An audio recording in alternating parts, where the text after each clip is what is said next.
Қайырлы күн қыздар, менің каналыма қош келдіңіздер. Бүгін сіздермен осындай капкейкидің рецептісімен бөлісетін боламын. Ең алдымен таза құрғақ ыдысымызға бөлме температурасындағы сары майды салып, оның үстіне қант қосып, жақсылап араластырып алатын боламыз.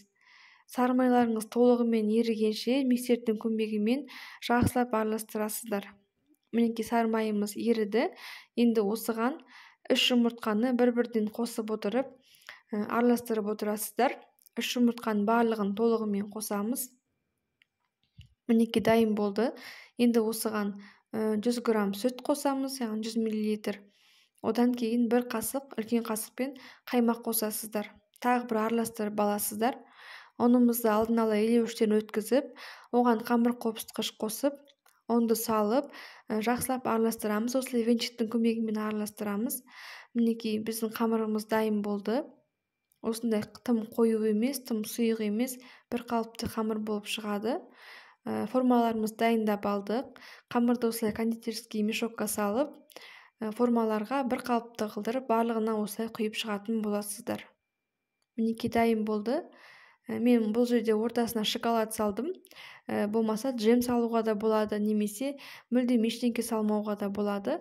Ол өз қалауларыңызша. Енді осыны духовкада 180 градуста 30 минутта пісіріп алатын боласыздар. Міне капкейкиларымыз дайын болды. Аздап суығанын күтеміз. Осы аралықта крем дайындайтын боламыз. Сливки аламыз 33%. Оған қант қосып, жақсылап миксердің көмегімен араластырасыздар. Одан кейін творожный сыр қосамыз.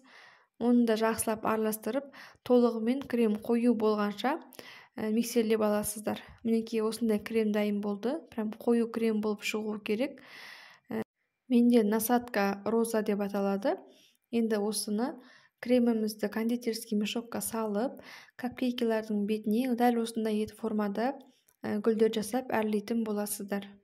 Дәл осындай видеодағындай етіп, айналдыра отырып, роза гүлдерін істеп әдемілеп шығамыз. Осындай керемет болып шығады. Мінекей біздің капкейкиларымыз дайын. Кез келген дастарханның сәнін келтіретін тәттілердің бірі. Жасап көріңіздер. Рецепті өте оңай. Менің каналыма тіркеліп, лайк, комментарий қалдырып отырыңыздар. Ас болсын.